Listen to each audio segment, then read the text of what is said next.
हम सब बाहर 3 जन हम बैठे थे यहाँ, जैसी पानी की आवाज आई ना ऐसे हम सब भगे। क्या पड़ा देखा हम तो ये छोकरा अंदर झपके मारा था। अब इसको निकालने के बाद भी झपका रहे हुए अंदर, तो फिर हमने बुमा बुम करी नहीं, इसके बाप अंदर कूदा। ये तो हम कामों पे जाते हैं इसके लिए, कभी कोई बच्चा गिर मिल जाए, ध्यान होए ना हो, तो घर में कोई का बच्चा मर जाए तो इसकी जिम्मेदारी किसकी? कितने साल का लड़का था? ये तो 7 साल का है गिरा ये। कितनी देर बाद निकला? ये तो काफी देर बाद निकला। किसने निकाला? इसके बाद में 4-5 छोकरे थे, 4-5 छोकरों ने तुझे हमारी जान, ये तो अच्छे के मोहल्ले में छोकरे हैं तो, लेकिन कोई का बच्चा मारा जाए तो छोकरा निकल गया बाद, उसके बाद फायर की गाड़ी आई। 2-3 बार। क्या नाम तुम्हारा? શું થયું તું? ઘટના શું બની? આજવા રોડ એકતાનગર છે, કબ્રસ્તાન પાસે જે પાઇપની પાણીની લાઈન જે છે એ ખોદેલી છે. અહીં આગળ ઘણા બચ્ચાઓ અહીં આગળ રમી રહ્યા હતા. અહીં આગળ મારી બેનનો છોકરો નાનો અરમાન પણ રમી રહ્યો હતો, એના જોડે એના ફ્રેન્ડ્સ બી હતા. એ બધા રમતા શું ખબર, અરમાન એની પાછળ છૂપેલો હતો પતરાના, એનો પગ લસકવાના કારણે અરમાન નીચે પાણીમાં પડી ગયો.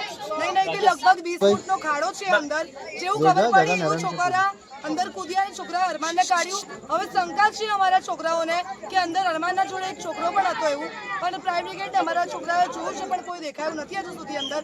પણ અમે સરકારને આ જ માંગ કરીએ છીએ ને વડોદરા મહાનગરપાલિકાને કે જલ્દથી જલ્દ આ ખાડાનું નિકાલ લાવો તમે, ને આ ના થઈ રહ્યું હોય તમારે તો બાઉન્ડ્રી બનાવો, કેમ કે છોકરાઓ અમારા રિસ્ક છે. અહીંયા આગળ છોકરાઓ આખો દિવસ અહીંયા જ રમે છે.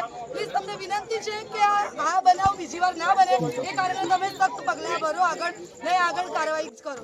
શાની કામગીરી ચાલી રહી છે? આ પાણીની પાઇપલાઇન છે. કેટલા ટાઈમથી ચાલી રહી છે? ઘણા ટાઈમથી ચાલી રહી છે, પણ વરસાદ પડવાનો નહીં કે તો તમને નુકસાન થશે. પણ કશું વાંધો નહીં, એમને કોઈ પ્રોબ્લેમ નથી. બસ અમારું એ જ કારણ છે, કહેવાનું કારણ છે કે તમે બાઉન્ડ્રી બનાવો કે અમારા છોકરાઓને કોઈ પણ રિસ્ક ના રહે.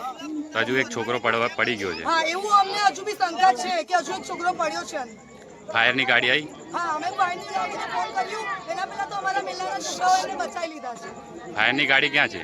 ફાયરની ગાડી બહાર છે, કેમ કે અંદર આવવાનો રસ્તો જ નથી, કેમ કે એકતાનગર આગળ પણ રસ્તો બંધ છે, આ બાજુ બી બંધ છે. એકતાનગરમાં અંદર આવવાનો કોઈ રસ્તો જ છે નહીં. ઇમરજન્સી કોઈ ઘટના બને, આગ લાગે તો મોટું વ્હીકલ કેવી રીતના આવે? આવી જ ના શકે ને, કેમ કે રસ્તો જ નથી અંદર આવવાનો. આવી જ ના શકે, કેમ કે જ્યાં સુધી મોટી અનહોની થઈ જાય ત્યાં સુધી કોઈ ગાડી અંદર આવી જ ના શકે. બધી સાંકડી ગલીઓ છે, હેવી વ્હીકલ તો આના આવી શકે. અટ્ટેવભાઈ, જી તમારું નામ? તમે આયા છો તો જોયા હશે, કેમ કે રસ્તો જ નથી આવવાનો અંદર. જી તમારું નામ? સનમ શેખ.